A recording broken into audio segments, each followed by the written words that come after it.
We're back.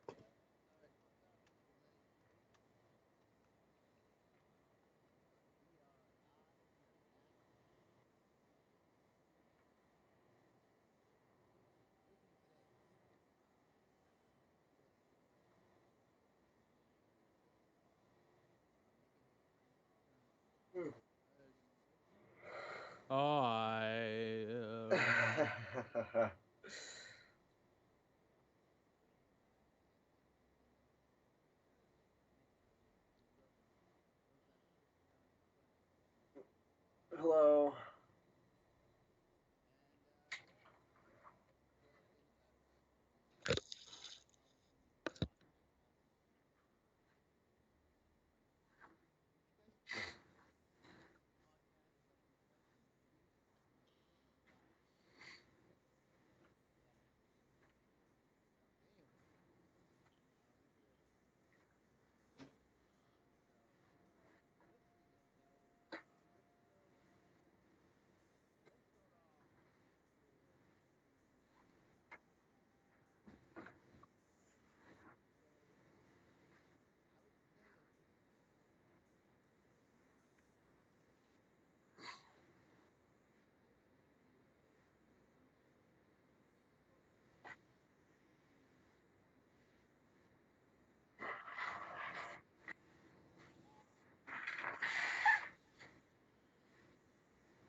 You're barking up the wrong tree. I have no clue. I have a vague idea, so I'll give a little thing on it.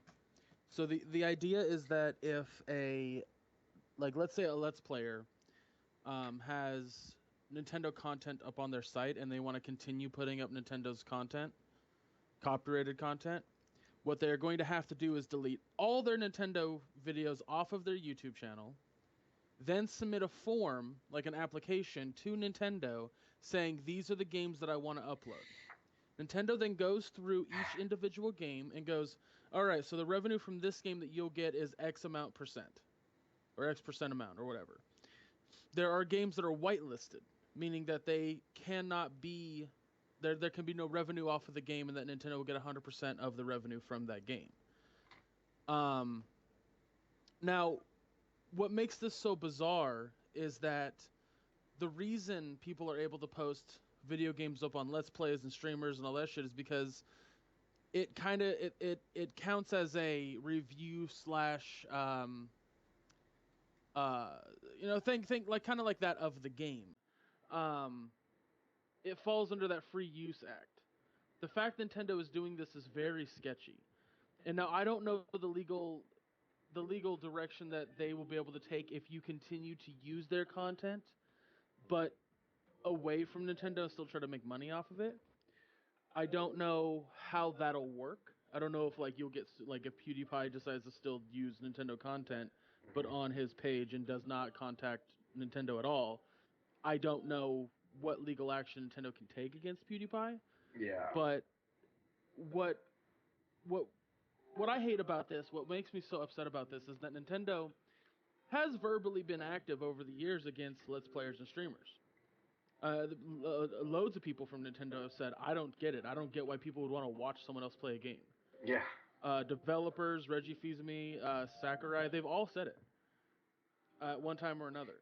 So it's not terribly surprising that they would try to capitalize on that cash flow, especially when they're in the hole as badly as they are. Yeah. So I just I don't know. It's stupid, but yeah, go on.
so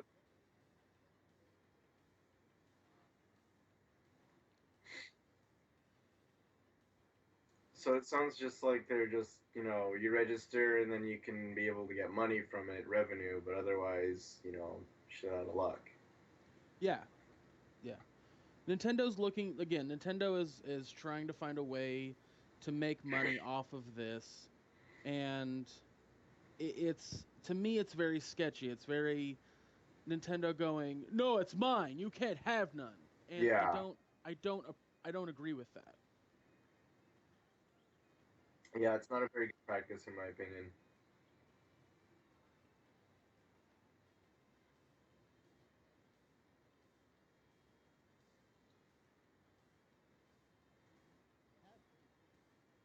Well, yeah, they're just a little backwards and very old school with their mentality of a lot of things that are current in the gaming community right now.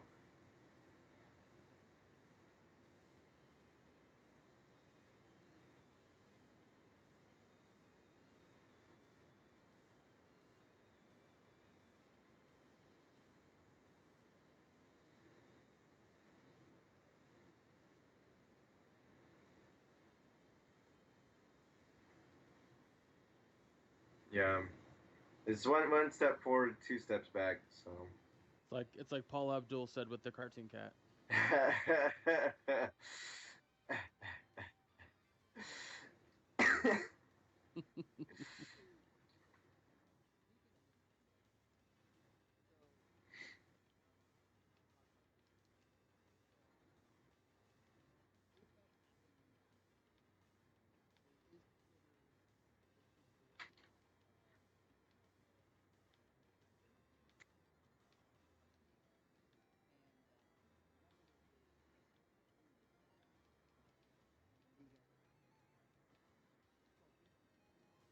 A video game boot camp.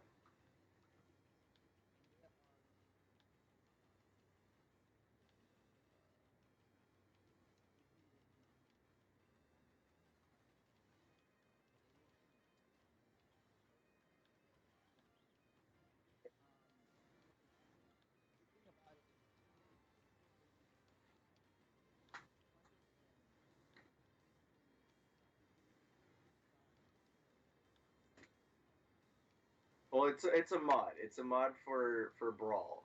Essentially, to make balance changes, for it to be, feel a little more like Melee, a lot Yeah, get rid of that tripping faster. mechanic and shit. Yeah. Yeah, no floaty jumping. You can fast fall appropriately. There's just a lot more changes, as well as some custom things like, in the recent update, Ganondorf could use his cape. So, um, it's definitely a mod, which makes it fall under the category of, like, it can be terminated at any time because of Nintendo, if they decide to, like, job support. So recently they did sponsor Apex. In turn, Apex had to drop the Project M, uh, side tournament, essentially. Yeah, that makes sense. I didn't even think about that. I was like, I was wonder why they did that. I didn't even think about that.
It's the nature of the mod. I mean, that's what happened with. There was another mod that was shut down, wasn't there? I I'm blanking right now, but yeah, go on.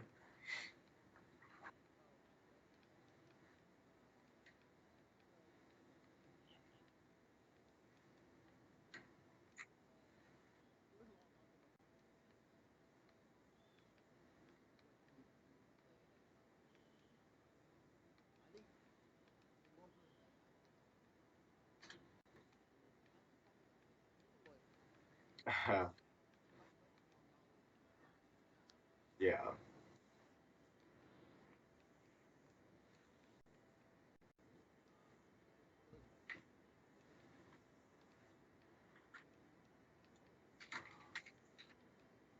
but he's also a commentator for a lot of the fighting game events. You'll see usually him and what is it, James Chen.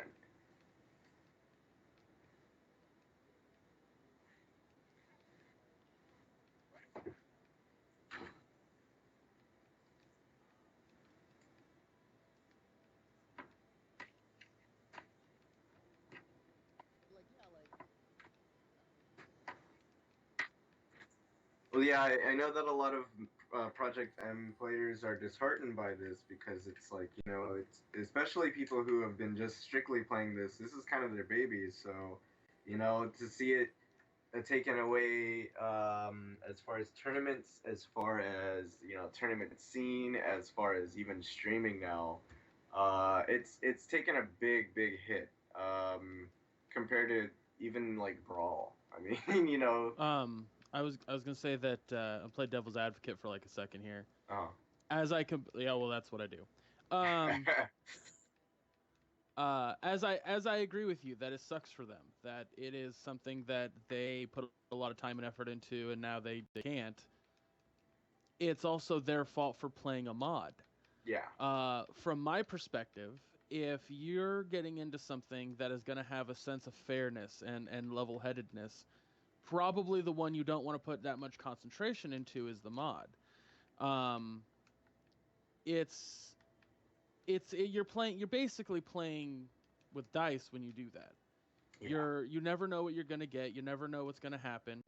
The mod could change at any time, and then you're screwed. And that's just one example of why it's dangerous to put that much effort into training with a mod. Mhm. So I would say that, like, yeah, I feel for those guys, and that sucks a lot. But at the end of the day, they made their bed, and now they got to sleep in it. Yeah.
Project Melee does not come off as parody or review. Yeah. It comes off as tampering with something else. And that is infringement when you're making money off of it. If Project M was a mod that just had come out and everyone was playing it and going, "Yay, this is fun and it's free," like Mugen or maybe some shit like that, it wouldn't be an issue. But the fact that people are using it in tournaments and there's money being made off of it, Nintendo's not seeing any of that. Nintendo has every right to sue on that, and they'll win. Yeah.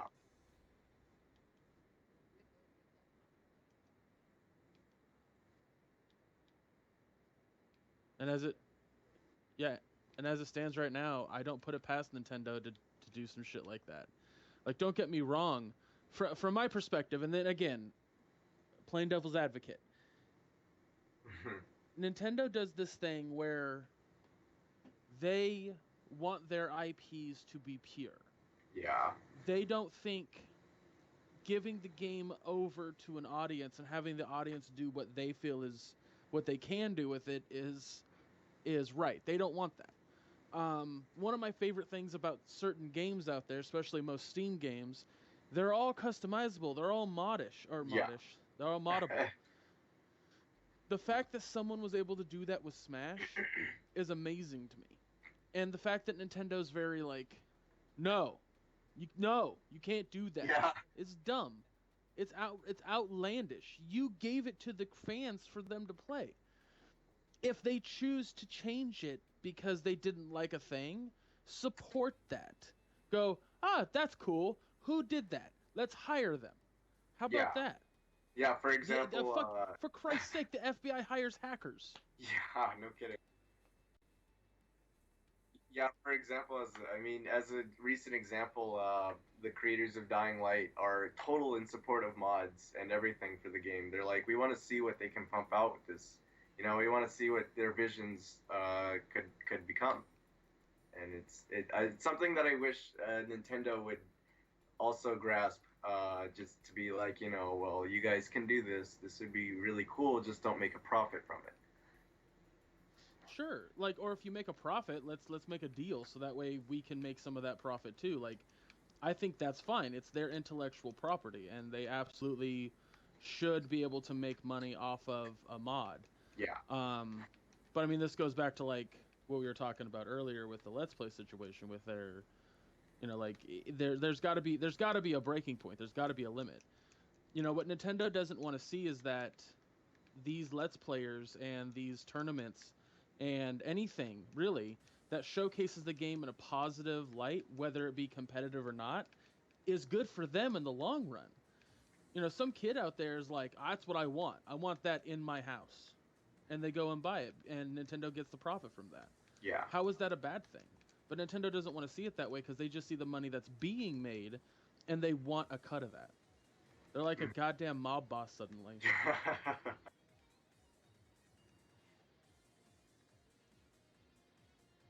They're a failing business is what they are, and that's why this is happening. If they were making money that that Microsoft and Sony were, this wouldn't be an issue. And really, Sony's not making that much, but this wouldn't be an issue. It wouldn't be a problem. They'd integrate Twitch into their fucking system. Like, it's not. To me, it's just Nintendo strong arming people because they can, because they have the ability to, and that to me is not cool. And people are going to backlash against that. Yeah. I mean, shit, people are already backlashing that the fucking new 3DS is not coming to the US. Oh, it's not. I thought it was. Nope. Wow. Okay. That's the straight bullshit. But okay. My only speculation as to why that's a thing is because the second that they announced it, like on their Nintendo Direct, the instant like, the fuck's the point of buying a new 3DS? I already got this other one. Yeah. They saw that and were like, well, the US is not ready for it because of a couple asshats. It's just Nintendo's like that old person who doesn't understand the internet. Yeah.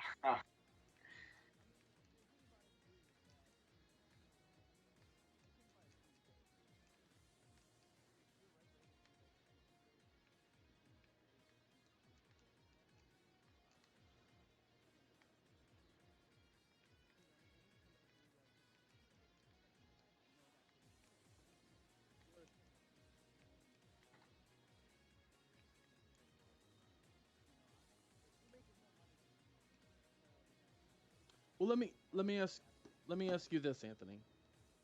If let's say we put out content on our site and somebody took those pictures. Let's say it's pictures from a convention, right?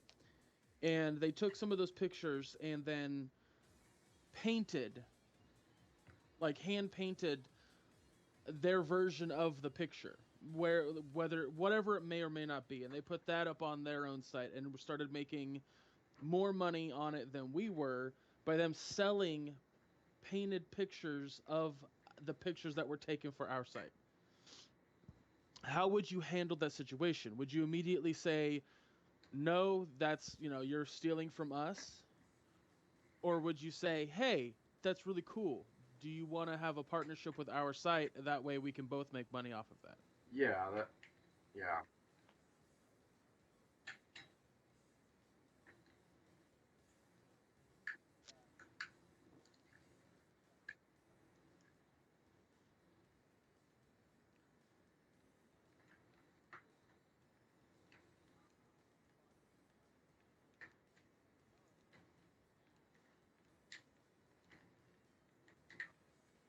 You're hurting your own company when you start strong arming. That's ultimately what it comes down to. And Nintendo, they're hurting themselves. They're Yeah, ultimately hurting themselves. yeah.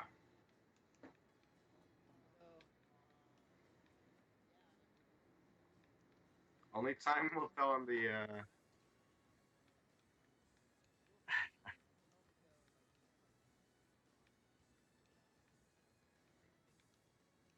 on the ropes right now.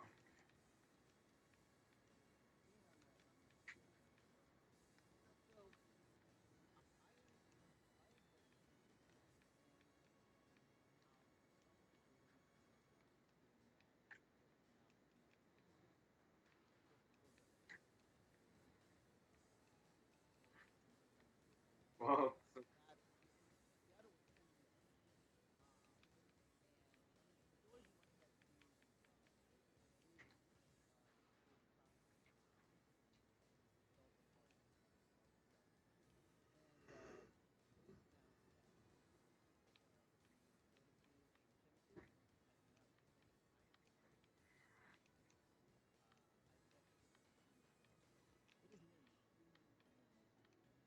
yeah, that's pretty big. Well, That's enormous. to be fair though, MOBAs, especially Dota and League, are extremely popular right now. And this, I don't know, this doesn't come really too much of a surprise, honestly, to see the community outpour like that with their, with their money as well as Valve. It's I don't know, it's a good look for esports, but it's also just a lot of money.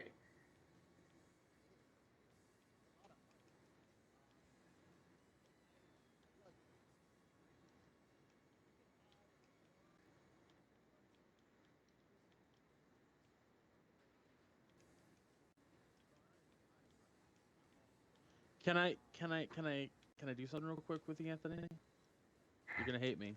I'm gonna play devil's advocate. I'm gonna say an opinion. Now, I may. This is not necessarily my opinion, but I'm Sure. gonna say an opinion, and I want to hear your defense against it. Okay? Would you be afraid that having this kind of popularity and cash flow for esports is going to turn it into, let's say, the NBA or the NFL, where players are paid far higher than they possibly should for a skill that really a lot of people can do? Hmm. Go, your defense. It's a loaded question.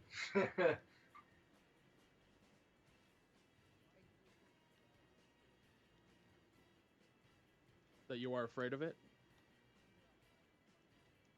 You're for it.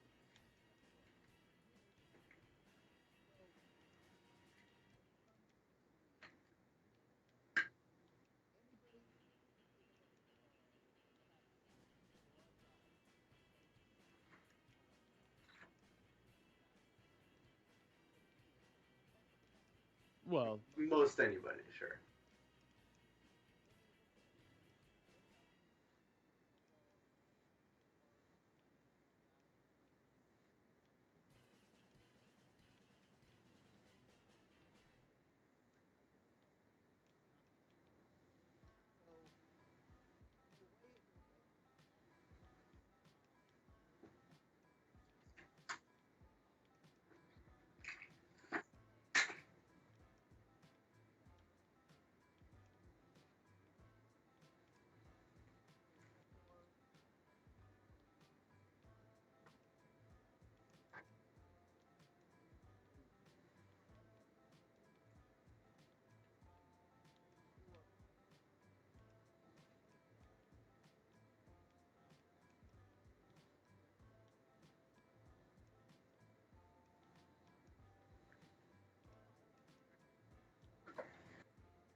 right, and I'm not devil's advocating that idea. What I'm more getting at is like, let's take, and this is gonna sound weird because really it will.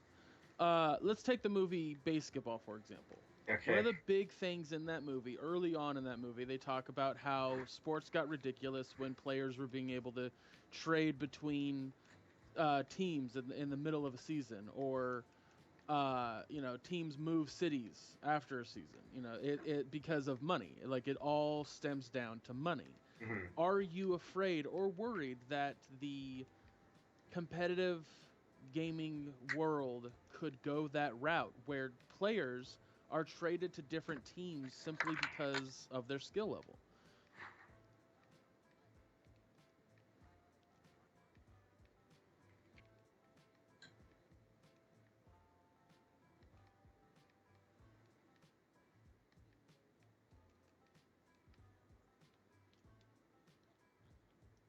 Okay, what do you say to the people who are against that?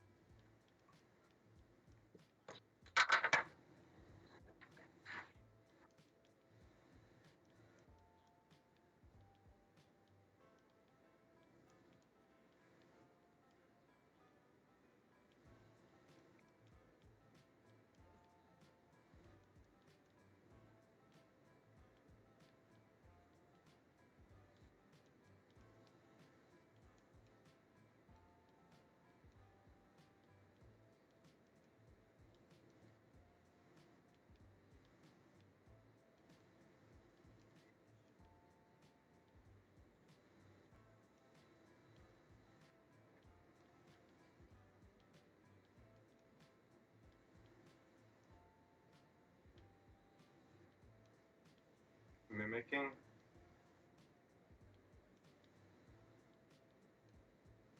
Oh, okay. Right.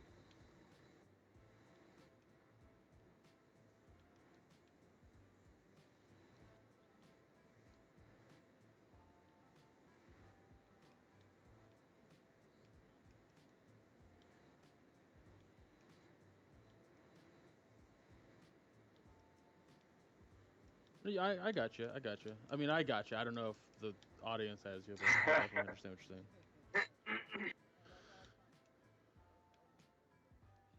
Well, the reason I asked it was because it's a loaded question. Because I feel like a lot of the time, when it comes to anybody's opinion, you should be able to defend your opinion immediately. It's something I'm trying to teach my nephews right now. I want people to do that to me. If I have an opinion, definitely call me out on it and be like, "Well, why?" And I will give 100% answer to you as best I possibly can. So I just wanted that from you. I just wanted to see where you stood on that because I know that there are people out there that do not want competitive gaming to go that way. They do not want it to be a situation where you know where players are more popular than the game itself. And to an extent, I get that. To an extent, I do understand that.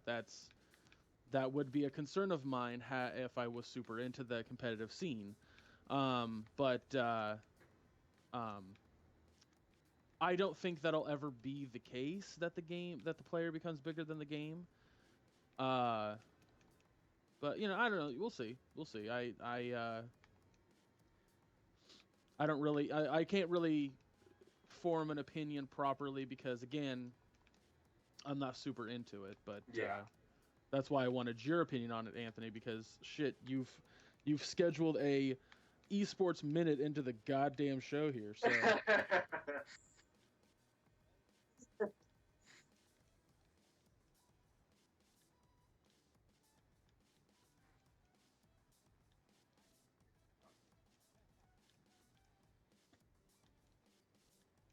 you're also a smart guy. So I want you to be.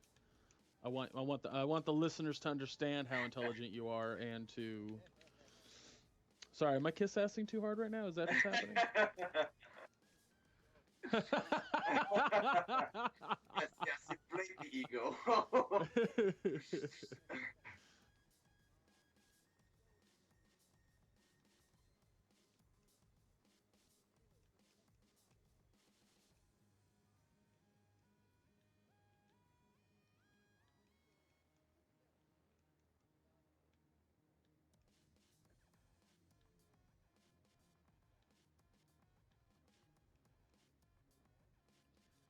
Oh, I was gonna preview of the beta, but um, I figured since the game was coming out in 2 weeks, I was like, Oh, I'll just do a review of the game. yeah.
Hmm.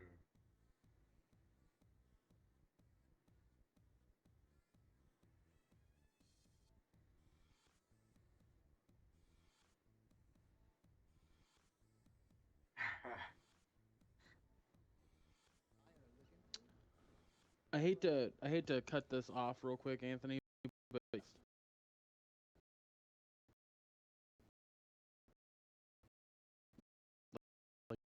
no one can hear you on the stream. Yep. Oh no. Uh-oh. Yeah, I was double checking if it was my end, and no, you are clearly talking, but no one can hear you.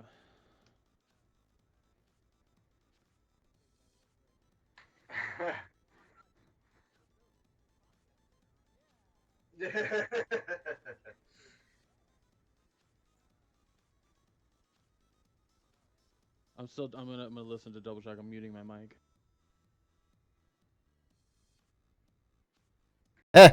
So yeah, welcome everybody. I have a voice now. Yeah. So for people who couldn't hear me before, now they can. For those watching on Twitch and YouTube, sorry, I was very muted. If you want to listen to the whole podcast, make sure you do so. We had an amazing conversation that nobody Wait, so the whole time you were, oh. Yeah, Yeah. but no, it's fun. We- I got it it was recorded. for the audio, but it was not for the Yeah. Yeah, Well, that's all right. Hey, live show. You know, ain't nothing like it. I'd like to throw a quick shout out thanks to Fryman in the chat for letting me know. Oh man, yeah. Sorry, Fireman. Sorry, everybody.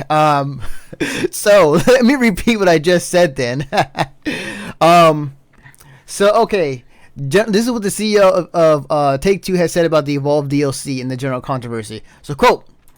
And I guess controversy, generally speaking, is a good thing. People can argue about the business model. I think we're delivering a fantastic title that's well versed with consumers who will pay for it. All the signs are extraordinarily positive. That is quote in terms of the general controversy in terms of Evolve.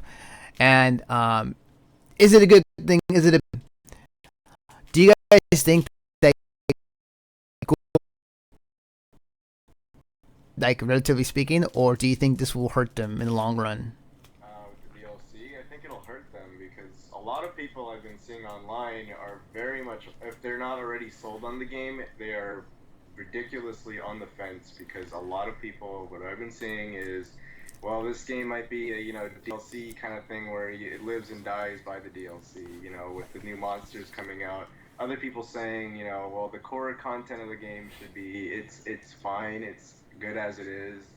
The addition of extra monsters and everything was cool, but it's not something that they might get. If it costs them another $30 on top of a $60 game. Well, this comes down to like the a reward system for forking out money early. This is something that everyone's been doing, like the fucking season pass thing. Like, oh, Yeah. get the season pass, so that way all the DLC that ever comes out, you'll get right away. No big deal.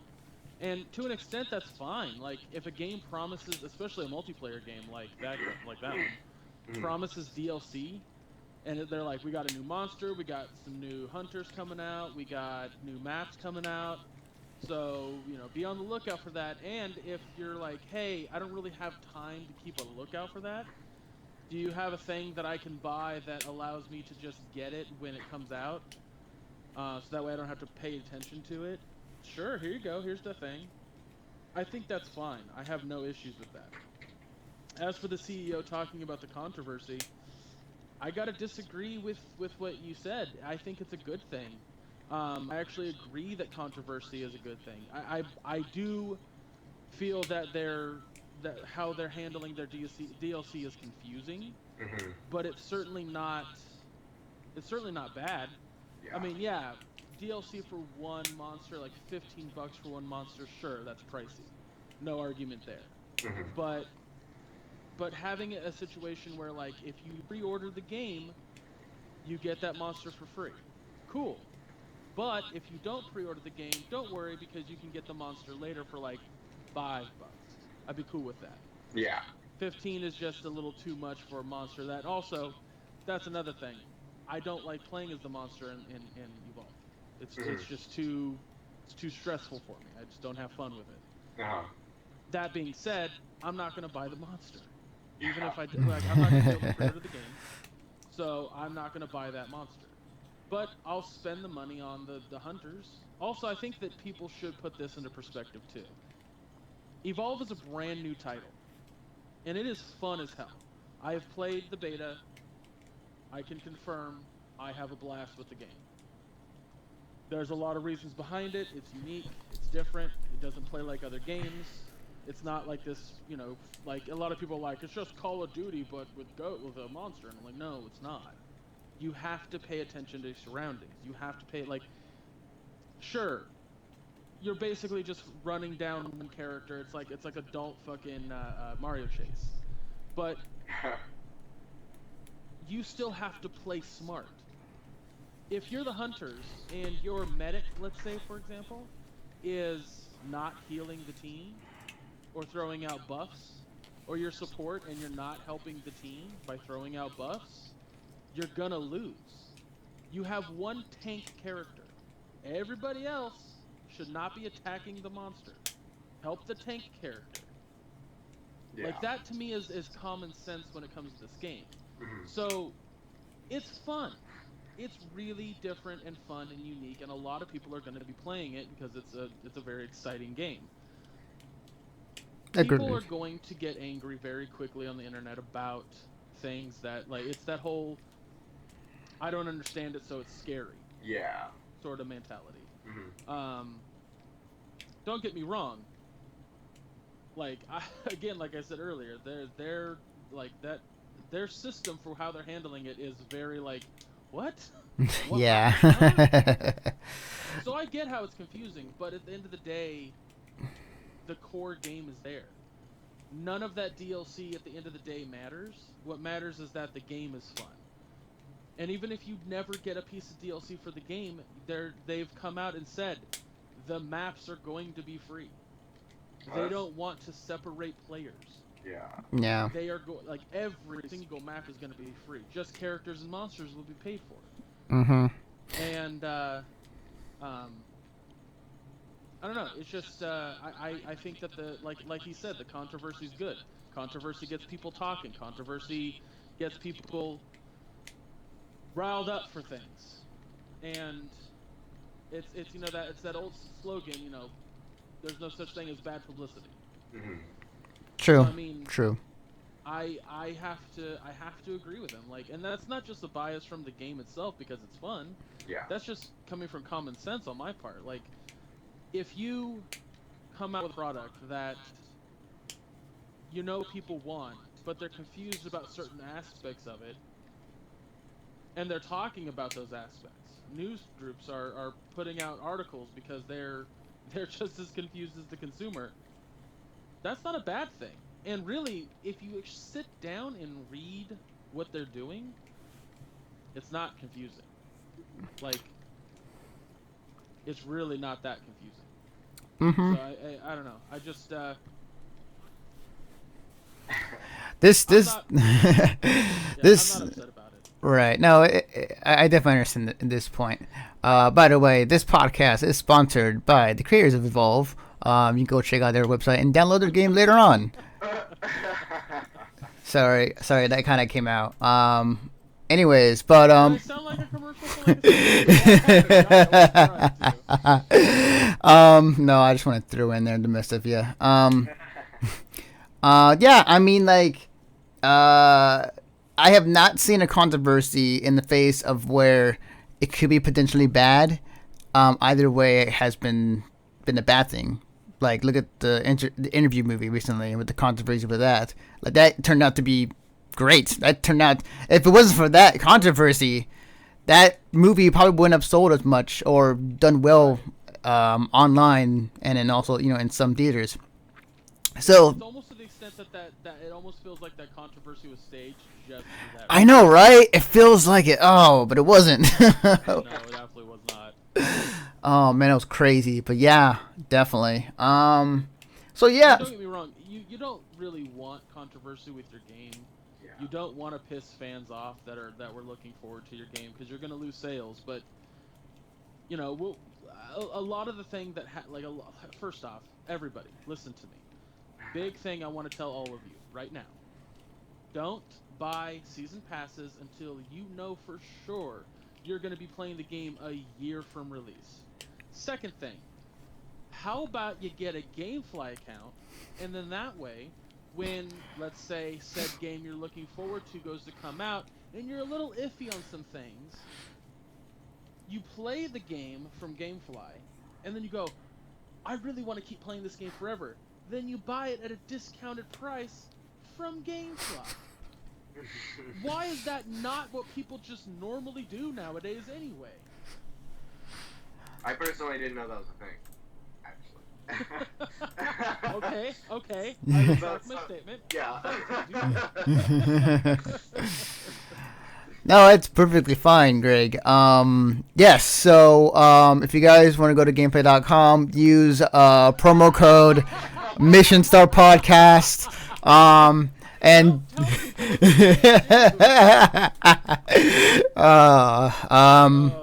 but yeah, definitely agree, Greg. We're not sponsored by anybody. Not yet. All right, good. Yeah, not yet. And You so now to real quickly go into our esports minute. And just to let you guys know, I did not make any slide for that. Shut up for 10 minutes. Pretty much. Anyways, so hang on a minute. Okay, that was weird. All right. So here's your esports minute. Okay, so the only esports thing I could find at least this morning was Apex. It happened last weekend. So here are your results from Apex. So in Super Smash Bros. Melee, and I'm going to do top 3. So in third place was Leffen with Fox. Second place was Alliance Armada with Fox and Peach. And overall, number 1 was EG PPMD with Marth and Falco. With Super Smash Bros. For Wii U, third place was LLL Mr. R with Sheik and Captain Falcon. PL Xfire, The Buzz, came in second with Rosalina, Luma, and Olimar. And the one who won it was Zero with Diddy Kong. For Super Smash Bros. 64, third place was COG Wizrobe with Yoshi. Tacos in second place with Yoshi, Captain Falcon, Kirby, Pikachu, and Jigglypuff. And the number one overall ticket was TEG Super Boom Fan with Captain Falcon and Pikachu. In the Super Smash Bros. 64 doubles tournament, it was third place was Star King and Killer, second place was The Z and Tacos, and first place was Jamie HR and Super Boom Fan. Then for Super Smash Bros. Brawl, third place was MBD, second place was Narrow or not Narrow, I don't know how to say that, and first place was Ali. And in the doubles tournament for that game, third place was Sabrik and MBD. Second place was Salem and Mewtwo King. And first place was Narrow and Ali. Also, in the tournament was Street Fighter, Ultra Street Fighter 4 tournament that was going on. So, third place was Pie Smug with Dudley. Second place was Snake Eyes with Zangief. And in first place was Liquid Knuckle Dew with Guile and DiCaprio. And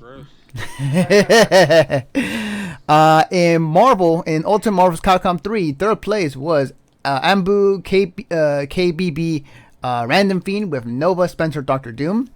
Second place was the Steamco IFC Yipes with Nova, Doctor Strange, and Spencer. And in first place was Control Ray with Magneto, Doctor Doom, and Sentinel. Guilty Gear Xrd. So in third place was Munis with Ino. Second place was Zidane with Leo Whitefang, and in first place was FF Elven Shadow with Faust. Last but not least was Killer Instinct. And Killer Instinct in third place was More Rico Suave with Fulgor, Glacius, Thunder, and Spinal. Second place was Paul B with Saberwolf and Riptor. And first place was the Steamco CD Jr. with Maya. And that's, your friends, is your esports minute. The only comment I have about that is Mango didn't make top 3 in Melee. That's surprising. But No. I think I saw him get eliminated. He didn't look like he was playing at his best. He was looking like he was getting outplayed pretty good. So yeah, he got beat by, he was eliminated by Leffen, I think, or he was put into losers. yeah. I forgot who was the other person who put him in there. Might have been the Yoshi player, the Japanese Yoshi player. Yeah.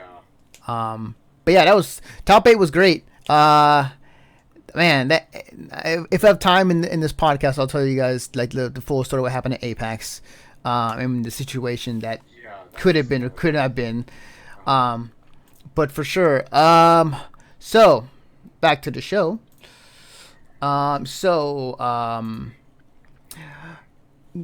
man who created Final Fantasy, and for people who don't know, Final Fantasy was created. Actually, let me bring up this guy real quick, just because oops. Oh, there we go. Cool, awesome. So this man right here, I'm gonna totally butcher his name, but you can read it for yourselves. Hironobu Sakaguchi, to receive a Lifetime Achievement Award at GDC 2015. GDC is happening on March 4th. And there'll be a stream for people who can watch online as well as pass holders at 6:30 p.m. Pacific time. And as far as like where the Twitch channel would be, so I looked through this real quick. I don't see anything yet, but once there will be announced the Twitch channel, I'm pretty sure it will be tweeted out. But yes, the man who created Final Fantasy is getting a Lifetime Achievement Award, which I think is way overdue. And I think is rightly deserved. Yeah. That's actually fantastic. Mm-hmm. Definitely. My memories of playing Final Fantasy. My first Final Fantasy actually was Final Fantasy VIII. And I played the crap out of that game. I never beat it though, because I fucked up at the end. But I went around and played other Final Fantasies eventually, like Final Fantasy VI. I played that a bit. I played a bit of. He's also the reason that SquareSoft didn't go under. Yeah. Oh yeah. Definitely. Like without him, like Final Fantasy would not be alive today, or Square Enix for Final them. Fantasy, but SquareSoft in general. Yeah. Yeah, definitely. They wouldn't even be around because right before, like that's why it was called Final Fantasy. It was Square's last chance at making a successful game.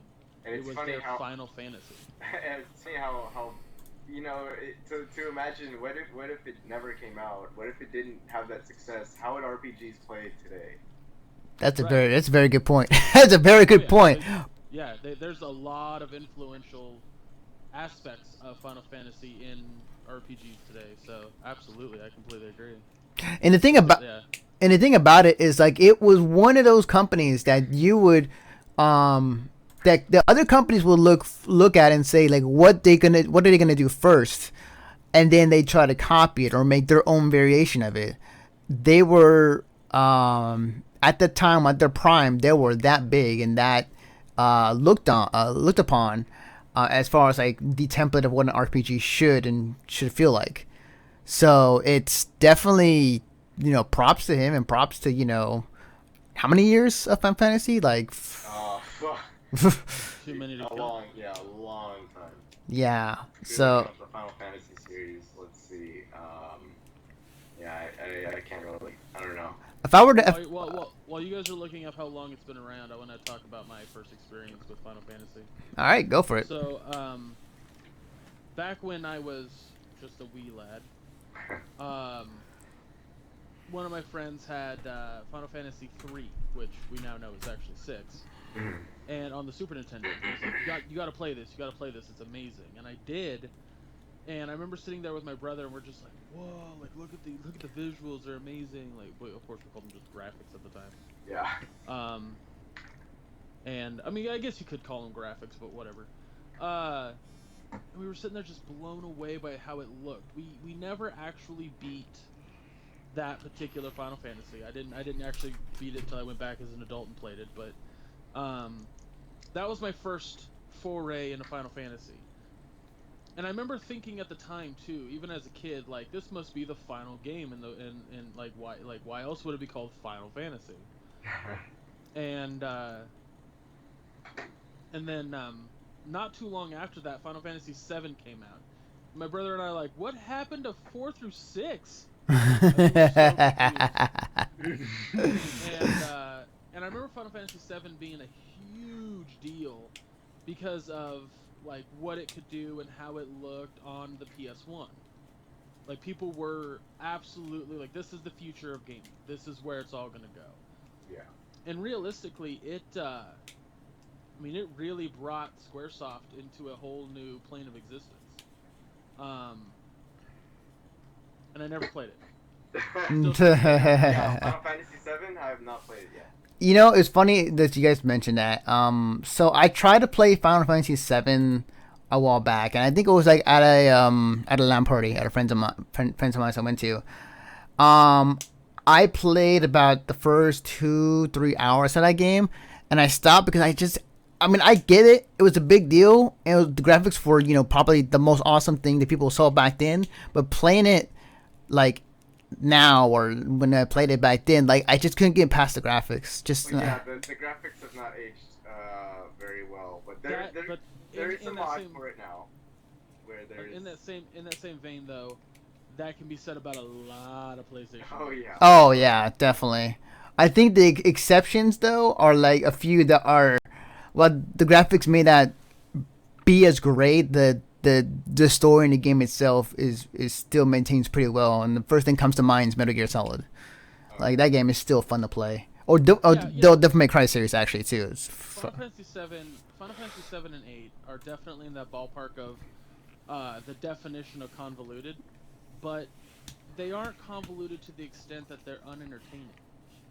You want to put the time in and effort into thinking about the plot. You want to make sure you understand everything. Like, and I don't use the word convoluted in a negative way in this situation because that's the charm of a lot of these Japanese games that are popular here. I mean, they wouldn't be popular if that wasn't the case.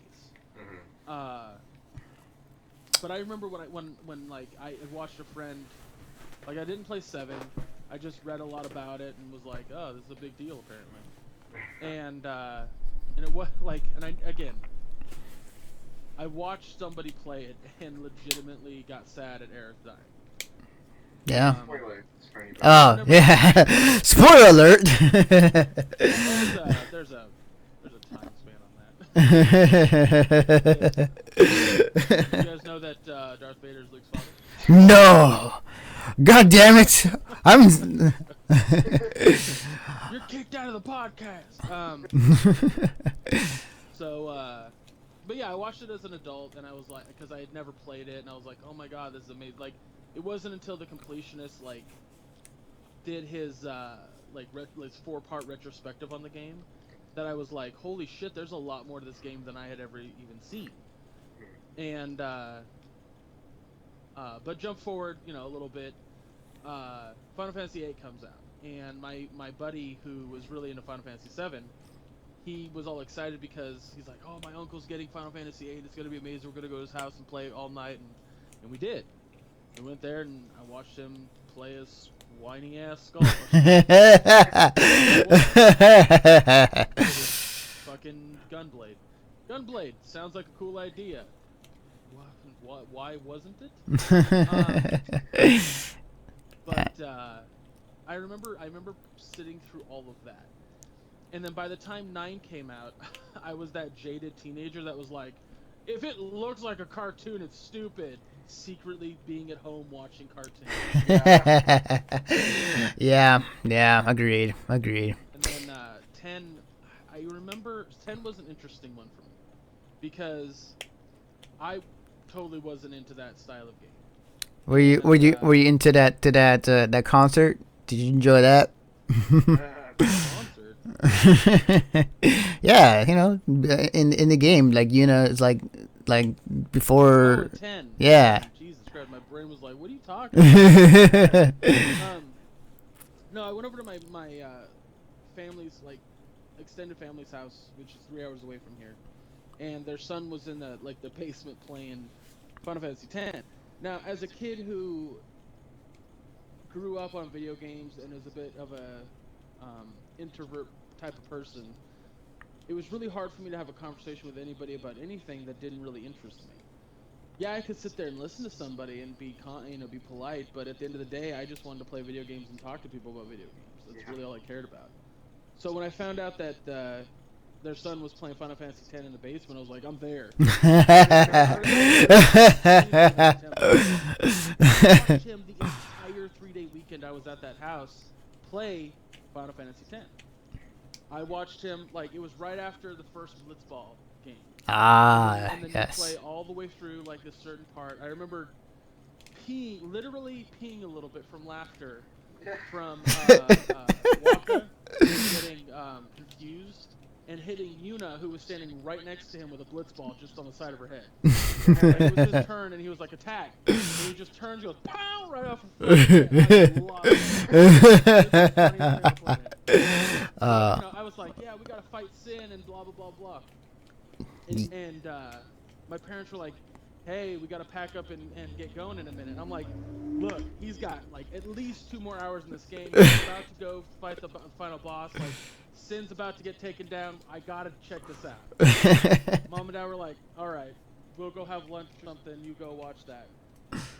So I watched him finish the game, and I was legitimately upset and sad that Titus wasn't real. Yep. It sucked. And yeah. I was like, oh, it's just a dream. What? Oh, my heart. God damn it. And that was the true moment that I fell in love with Final Fantasy, was through 10. And a lot of people are confused by that because I was like, 10 is kind of shitty, and I'm like, yeah, it was my falling into. Yes, agreed. And then I never played a Final Fantasy. Oh man. I never played 10. I never played 11. 12 was that. 12 was a little weird. 12 was a little weird. It was different. 12 was definitely straying away from the norm of the turn-based mechanic. It definitely did. I watched a little bit of a Let's Play of 13, and I was just kind of like, meh. Yeah, that was pretty much the general consensus of 13. Yeah, 13. It's my guilty pleasure. I feel like 13's not such a bad game, but it's very linear though. Yeah, it is. Yeah. It looks pretty. Congratulations to Zach. Yeah. Yes, definitely. Anyway, it's been around for 28 years. Yes. Okay, oh wow. That's Damn. So it's my age. Final Fantasy grew up with me in more ways than one. All right, so I'm gonna show you guys a few trailers that I wanted to talk about real quick. So let me prop that on right now. All right, so okay, here's the first one. So, Persona 4 or Persona 5 that was announced and a trailer was shown and people went nuts and ape shit. And I'm not talking about just people within my friends. No, Twitter it just blew up and so did Facebook. So this was announced recently, and you know what? I asked my friends about this too. Is that I've not played a Persona game. Like I tried to play Persona 1 on a PSP a while back, but I asked people around because this looks really cool. It's taking some influences from the Catherine game, like in terms of art style, and they're showing us some new settings, new characters. So it looks really cool, actually. And people. The funny thing is, like, people have said like they really enjoyed the UI like the most out of this trailer, which is interesting and funny to say. The only thing I know about Persona games is that you have to like the character foe kills themselves for powers or something. It changes like over time in terms of like, or from each game to game in terms of like how they. It's different how they commit suicide, but it's fine. Yeah, yeah, definitely. So yeah, like it's very. I like the art style. I like the direction they're going into, and yeah, it's pretty cool. The characters are all very unique, as far as an anime can get, but Now I have a question since I've never played Persona. I know very very little. If I were to pick up Persona 5 right now, and not having played 1 through 4, does the game punish me for not knowing anything about the series? No, because as far as I've talked to friends about it, each Persona game is its own different storyline and different characters. They may reference to like other games in the previous titles, but for the most part, they are their own thing. So there's no worries there. I've been meaning to go back and play some of the Persona games because friends of mine have really loved the series. So, but like yeah, Persona 5, it was announced, it was shown. It looks good. So and people went apeshit. But in a positive way. Yes, in a very, very, very positive way. So. We know how apeshit the internet can get sometimes. Oh yeah, definitely. The internet. I don't know if you're watching this, but shut up. So the next trailer, as it loads up on here, and it does that. I think it's either Bravely Default or the Mortal Kombat X new trailer. Yeah, there's a new Bravely Default. Yeah, it's Bravely Default. Okay, so I saw this recently. I was going through the news, and Bravely Default has Square Enix has announced a sequel for it. So, yep. So more Square Enix news. So yeah, like Bravely Default was pretty good. It's called Bravely Second. Is what their sequel is called. I'm not a big fan of this Bravely title. I mean, just the name. It is kind of awkward, a little weird. I think it has to do with like the character's default abilities or some shit like that. I don't know. Yeah, I played the game for like probably halfway through the game and then I just kind of stopped. It was very fun though. It was very hard as well. I remember it being. So I don't really play many RPGs, so it was definitely a challenge for me. I remember, I remember when this game came out. Like a lot of people were really just all up on this. Yeah, they really. It's a great game. I'm really hoping that the sequel will be more of, I suppose, more of the same. I mean, it was just fantastic. I like the different mechanics with the defaulting and it's just really weird with the turn-based system, but I liked it. Definitely. So yeah, I'm like, we'll have to wait and see. But I need to go play Bravely Default, the first one, because I heard it was really good, and then go check that out. So once I do, if I beat it, then I'll probably pick up the second one. The last trailer right here was the new Mortal Kombat X trailer, which they showed off some behind-the-scenes stuff as well as like some more of the current cast of characters. There was there was this one of the scenes where it looks like it was blurry in the background, and you can almost tell like if Jax was sitting on a chair. So people have kind of like thought of or like think that that's Jax and he's going to be in the game.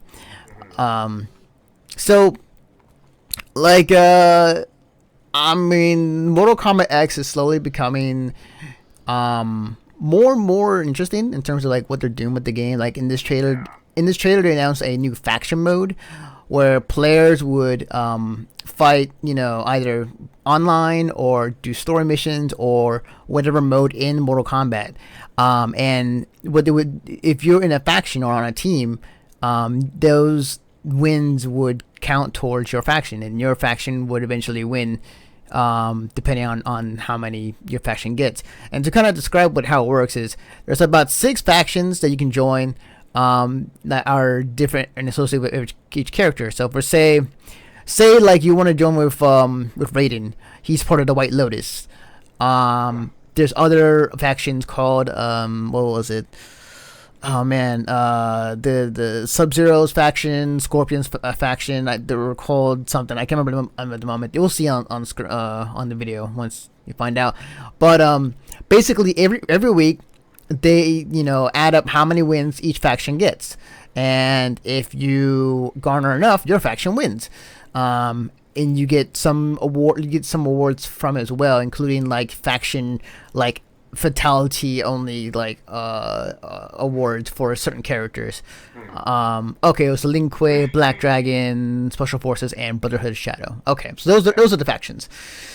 So yeah, like it's interesting how they're doing this mechanic, but also just like Mortal Kombat X is just looking, as far as game wise, like it's looking better and better in each trailer. Yeah. And with one thing I really like about NetherRealm Studios is how much content they can pack for single player content within their fighting games, like Injustice and Mortal Kombat lately. There is a lot of hours of content for unlocks, the tower, the challenge tower. There's different kind of modes and everything. I don't know. I really like that. I really hope, and again, this is something I said when we were talking about Street Fighter 5. Fighting games should be about the fighting. Yeah. Period. Mm-hmm. And as much as I thoroughly enjoyed the last Mortal Kombat storyline, and enjoyed Injustice's storyline and other fighting games storylines, it ultimately just comes down to, like you said, the content, the fighting. Is it fun? Is it good? Am I gonna enjoy it for a long period of time? Yeah. It's like like you just said about the unlockables. I personally feel, this is just me, so tell me if I'm talking out my ass or not. Mm-hmm. Mm-hmm. But Anthony's like, oh, I will. Don't worry. When a casual comes in to play a fighting game, and they go online and they're like, I think I can handle online, and some dude shows up with a character they've never seen because, well, it's an unlockable character, that turns them off from wanting to continue playing. So my goal, or my thing in a fighting game that I want to see, is every character unlocked, and all the unlockables are cosmetic or just for fun. Yeah. Yeah. What they did with that's what they done with Street Fighter. I mean, as far as I'm aware, Ultra and Super, it's just that they just dish all the characters out right in front of you. Everything's unlocked. The only thing you need to unlock are just colors and costumes. That's it. That to me, that's so smart with a fighting game. Mm-hmm. That makes it less inclusive. Like it's so smart. Like a lot of people will sit there and disagree with me because, again, like especially the fighting game tournament people, the game is supposed to be about the blah, blah, blah. Well, okay, that's great, but at the end of the day, they A, want to make money, and B, want to make a good fighting game. They want to make it entertaining to everybody. And if you make it so that way I have to play for hours and hours and hours just to unlock every character that other people have that can fight me in, then I lose interest. I don't want to play your game anymore. Right. You've completely shut me out of what you want. So that's what I'm hoping for Mortal Kombat X, because again, I really enjoyed Injustice and I really enjoyed Mortal Kombat. Right. So I think for me, when it comes to the new Mortal Kombat, is that not only is the game, it looks cool and it's gonna be, I think it's gonna be great. I think the one thing that I enjoyed much, because of it, is the storyline in the last couple games and the NetherRealm had their hands on. Injustice storyline was great. It was Oh awesome. yeah. Mortal Kombat 9 story was a lot better than its previous Previous. titles. Yeah. So Yeah. I am very curious what Mortal Kombat X is going to be and the storyline in that. And you don't hear that often from people who play it just for the fighting game. But they've developed like a very great chemistry up there in terms of how a story is made and how it should be within the universe and make sense and everything. So I'm very curious about it, and I'm interested to see how that pans out. yeah, Um, it is bizarre to be like, oh, I'm really interested in this fighting game storyline. Like that's never been a thing yeah, that is until now. yeah, that is definitely something different. Like I never rented a fighting game on the Super Nintendo and went, what's Guile gonna get up into this series? Is he gonna find his brother? Who knows? um, but anyways, before we close out and take care of some end of the show notes, I would be remiss to mention this, but real quickly, Monty Oum passed away this past week, I believe. He was the animator for Ruby, the anime. And a lot of. As a matter of fact, have you watched any Red versus Blue? Yes, Yeah. Yeah. yeah. I remember when he was brought on board that they were able to do more animations than the game was able to give them. And Yeah, there was a situation where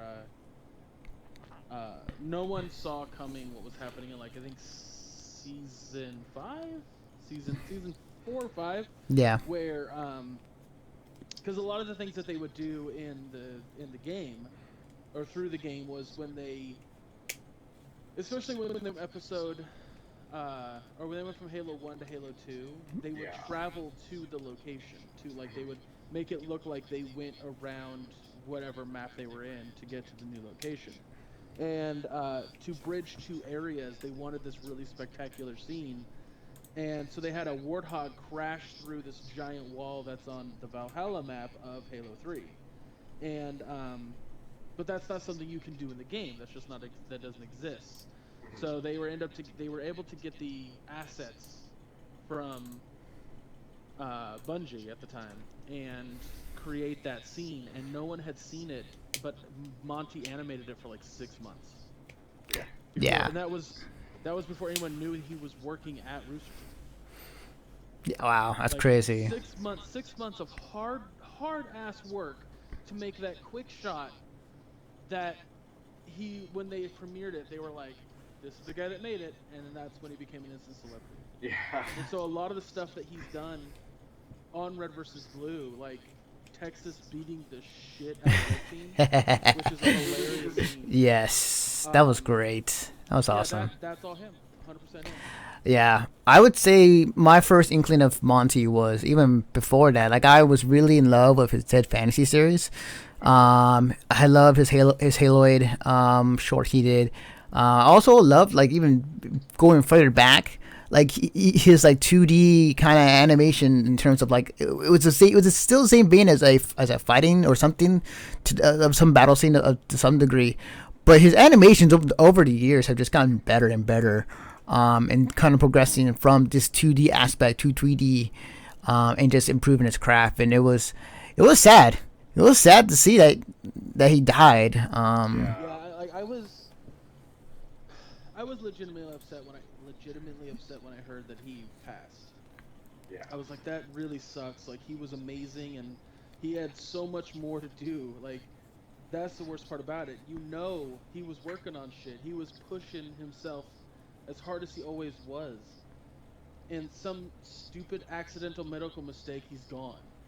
And I was sad about it, but what really like pushed me over the edge was how bummed out the entire Rooster Teeth industry was. Oh Oh yeah. Like yeah. everybody was just like, "We need a day," and I'm like, "Ugh, my fucking heart is just cracked in half." Hmm. Yeah. So It was yeah, I would say it affected not only Rooster Teeth, but like just everybody oh, in general.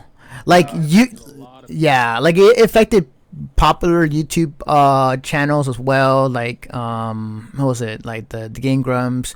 Even Markiplier Well, kind of came out there. Ross's Steam Train was like really good friends with him and called him all the time. Yeah, Yeah. he was saying like he was like Monty was kind of his mentor, in a way, and it's just really sad to see, I I highly recommend, if you can, go to Ross and Aaron's personal Tumblr pages because they wrote a beautiful thing. But each of them individually wrote a thing about Monty that you're gonna have trouble getting through the tears. Like Yeah. it's It's legitimately, and then like everybody who knew Monty at Rooster Teeth wrote a thing for him on their own personal Rooster Teeth blog. hmm Like it's just, it's like it's amazing the impact that he had, and I hope he knew the impact he had before he was gone.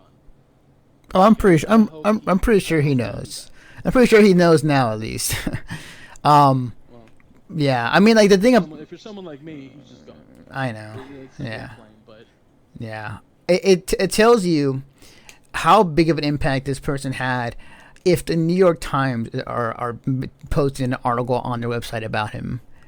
That's like that's how big he was in terms of like he wasn't as well known as walking down the street in terms of like people can say like, oh, it's George Lucas, or it's any popular celebrity out there, but he was well known within our realm of our culture that seeing him pass away was very very sad. Yeah. And there was just it was a great outpouring of just like fans, and everybody, friends, and everybody else. There were tons of fan art that were being made in his honor. Oh yeah. some of that Um, fan art is really hard to look at without being like, oh man, I know, Yeah. I There know, you go.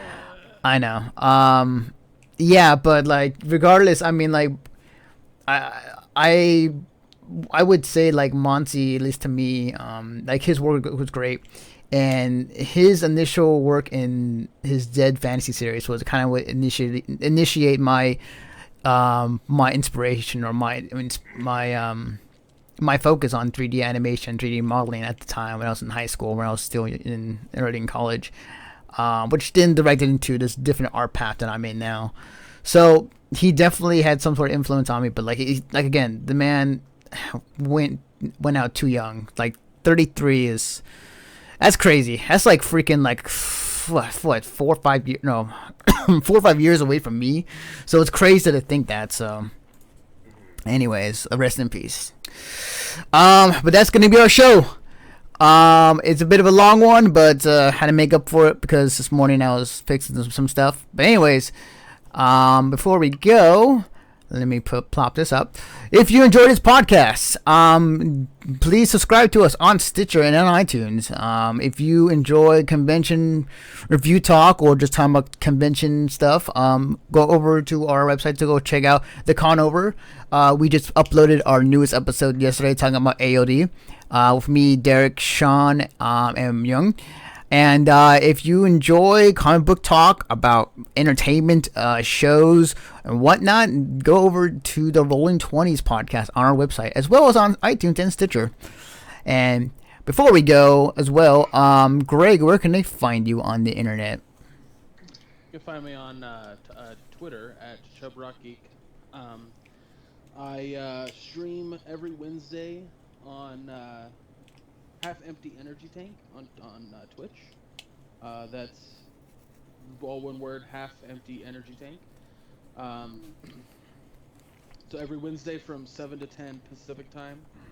What I do is it's called Super Wednesday, and I give away a free game if you can guess the secret word.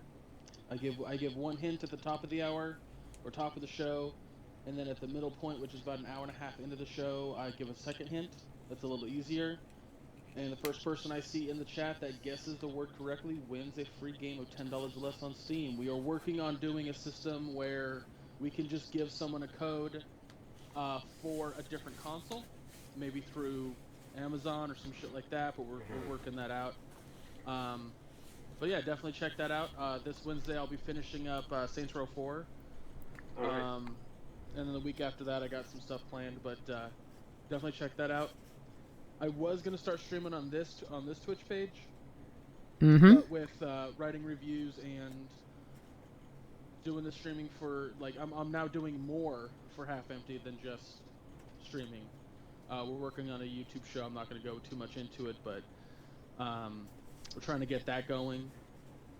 So for Mission Start, however, what I do is I write articles and reviews. I have literally 5 reviews coming out next week. Woo! I'm writing them this weekend. 5 reviews, everybody. 5 reviews, 1 each day of the week. So definitely keep a lookout for that. God, 5 reviews, kill me now. I'm not gonna have any goals because of that, but you know, content's content. Mm-hmm. Other than that, I got nothing going on. That's it. Awesome. Chris, where can I find you on the internet? I'm also at Twitter. Handle Old Milk with Q. I'm trying to stay active on Twitter. It's a little. I'm not like one that got it down immediately, so I'm just trying to. I'll be on. I'll be active. Awesome. You can follow me on Twitter at Defective Naruto. You can follow the work that me, Chris, and Greg do on our website at missionstartpodcast.com. Like Greg said, that the reviews are coming next week. Please do check out our podcast. Our AOD podcast went up live yesterday, talking about our experiences at AOD, as well as our major big ass, I would say, video from AOD. And think of it as a DVD on YouTube, and you get to check out all the panels and everything that we experience at AOD through one giant video, which you can navigate and look at other stuff and other panels too. So it's live now on our YouTube channel at youtube.com/Mission Start Podcast 1.